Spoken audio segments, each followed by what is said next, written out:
नमस्कार। दिन भर की खबरों को लेकर मैं अलका सहारा हरियाणा के खास बुलेटिन में आप सभी का स्वागत करती हूं। तो चलिए खबरों को विस्तार से जानने से पहले नजर डाल लेते हैं हेडलाइंस पर। नंबरदार पद खत्म कर सकती है सरकार, नई नियुक्तियों पर रोक। आपदा प्रबंधन विभाग ने जारी किया आदेश, प्रदेश में है 23,000 पद। Post graduate institute of dental sciences में प्रथम वर्ष पीजी विद्यार्थियों के स्वागत के लिए हुआ कार्यक्रम। रमेश एंड शारदा फाउंडेशन द्वारा लगाया गया रक्तदान शिविर।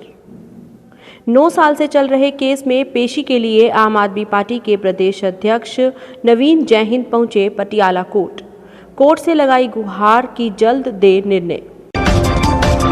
हरियाणा में नंबरदारों की नियुक्ति पर रोक लगा दी गई है। आपदा प्रबंधन विभाग ने इस संबंध में सभी डीसी को आदेश जारी किए हैं।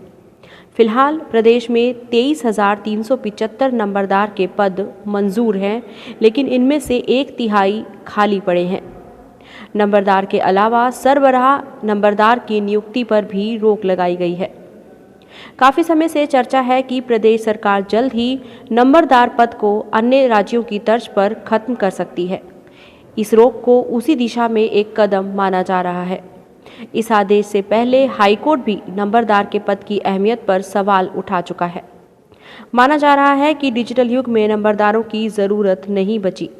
ज़मीन की रजिस्ट्री में होने वाली नंबरदार की गवाही में भी अन्य विकल्प दिए जा चुके हैं। आबियाना इकट्ठा करने का काम भी नहरी पटवारियों को दिया जा चुका है। वर्तमान में नियुक्त नंबरदारों को 3,000 रुपये महीना पेंशन और फ्री किराए की सुविधा मिलती है। Post graduate institute of dental sciences में मंगलवार को प्रथम वर्ष पीजी विद्यार्थियों के लिए डेंटल ऑडिटोरियम में स्वागत समारोह आयोजित किया गया। समारोह में मुख्य अतिथि के तौर पर डेंटल कॉलेज के प्राचार्य डॉक्टर संजय तिवारी उपस्थित रहे। प्राचार्य डॉक्टर तिवारी ने कहा कि आज के इस भव्य आयोजन को इतने कम समय में आयोजित करने के लिए पब्लिक हेल्थ डेंटिस्ट्री विभागाध्यक्ष डॉक्टर मंजूनाथ बधाई के पात्र हैं।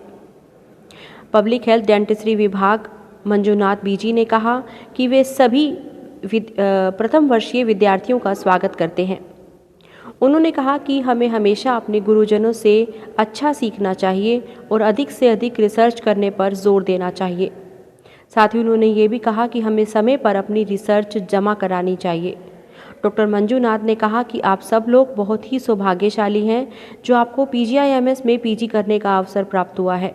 क्योंकि आप लोग अलग अलग राज्यों से आए हैं, तो मैं बताना चाहता हूं कि हरियाणा के लोग बहुत ही अच्छे हैं। नमस्कार, मैं doctor Manjunath BC, senior professor and head public health dentistry department के HOD हूँ। और आज हमारा फर्स्ट MDS स्टूडेंट की वेलकम है। आज PG ओरिएंटेशन प्रोग्राम है। हम हमारे MDS स्टूडेंट्स का आज वेलकम करते हैं। आपको बताना चाहूँगा कि हमारे फर्स्ट MDS स्टूडेंट्स भारत के बहुत अच्छे इंस्टीट्यूशन से आ रहे हैं। चेन्नई से आ रहे हैं, इंदौर से आ रहे हैं, तेलंगाना से आ रहे हैं और कर्नाटक से आ रहे हैं। मतलब हमारा जो PGI रोहतक है पूरे इंडिया में 3rd बेस्ट डेंटल इंस्टीट्यूट है। इसके कारण लोग यहाँ PG करने दूर दूर से आते हैं। हमारे यहाँ बहुत अच्छे मेरिटोरियस बच्चे आते हैं क्योंकि यहाँ पे हम इतनी इंफ्रास्ट्रक्चर का उपलब्ध करवाते हैं। बहुत अच्छी पेशेंट केयर है यहाँ पे, अच्छे क्वालिटी इक्विपमेंट्स हैं, अच्छे फैकल्टी हैं, अच्छे रिसर्च होती है। इसके कारण जो हमारे यहाँ जो PG करता है वो ज़िंदगी में बहुत कामयाब बनता है। आप देखेंगे 3 साल PG के बाद आप बड़े बड़े डॉक्टर्स बनते हैं, अच्छे प्रैक्टिस होते हैं, गवर्नमेंट इंस्टीट्यूशन में काम करते हैं। तो इसका मतलब है हम इतने इनको तवज्जो देते हैं उनके एजुकेशन पे, इनको इतना मोटिवेट करते हैं जो आगे जाके वो बहुत कामयाब बनते हैं। रमेश शारदा फाउंडेशन द्वारा आज श्री रंगशाला में रक्तदान शिविर का आयोजन किया गया, जिसमें लोगों ने काफ़ी बढ़ चढ़ कर भाग लिया। मीडिया से रूबरू होते हुए रेड क्रॉस सचिव देवेंद्र चहल ने बताया कि रक्त की कमी से किसी की जान ना जाए, इसलिए रोज़ाना छोटे छोटे रक्तदान शिविर का आयोजन किया जाता है। क्योंकि पहले कोरोना काल में और अब डेंगू के बढ़ते प्रकोप के कारण उन्हें रक्त की ज़रूरत ज़्यादा पड़ती है। साल 2012 में सुप्रीम कोर्ट द्वारा आरटीआई नियम के पक्ष में प्रदर्शन करने पहुंचे आम आदमी पार्टी के प्रदेश प्रवक्ता नवीन जय हिंद पेशी के लिए आज पटियाला कोर्ट पहुंचे। बाद में मीडिया से रूबरू होते हुए उन्होंने कहा कि सुप्रीम कोर्ट ने सभी पार्टियों को आरटीआई एक्ट में लाने का जो प्रस्ताव दिया था वो काबिले तारीफ था, लेकिन संसद में कई पार्टियों द्वारा इसका विरोध किए जाने के खिलाफ हमने प्रदर्शन किया और हमारे ऊपर केस बना दिया गया। आज 9 साल बीत जाने के बाद भी कोई निर्णय नहीं लिया गया है, जिससे न केवल उन्हें मानसिक बल्कि आर्थिक परेशानियों का सामना भी करना पड़ रहा है।